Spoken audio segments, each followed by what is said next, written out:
क्या हाल है? टमाटर जैसे काहे तेरा गाल है? गुची ना बोलो तुम्हारा क्या हाल है?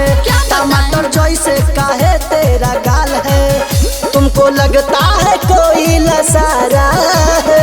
अरे क्या बताएं जी भाई बिगड़ वाला सारा है, हाय दिल्ली वाला सारा है, हाय मनु वाला सारा है, हाय अंकित सारा है, मोहन इज्जत उतारा है, हाय जाता वाला सारा है।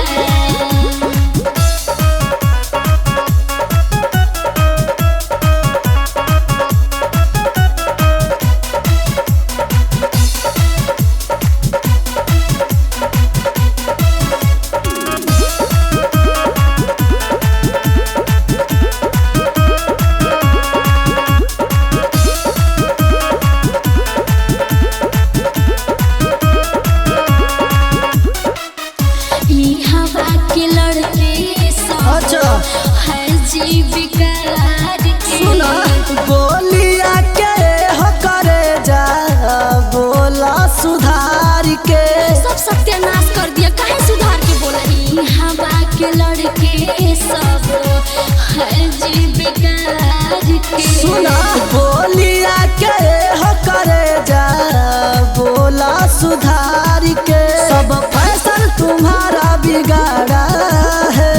ओहो क्या बताए, सब पागल है साले। हाय पठाना वाला सारा है, डाकटारा वाला सारा है, मनीषा इज्जत उतारा है, हाय सहका वाला सारा है, राहुल इज्जत उतारा है, हाय राहुल वाला सारा है।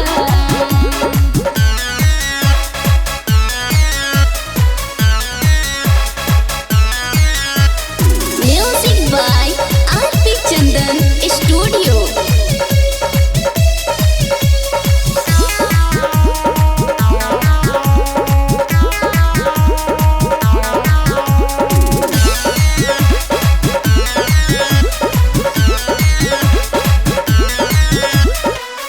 खुशी से पूछते हो क्या है तेरा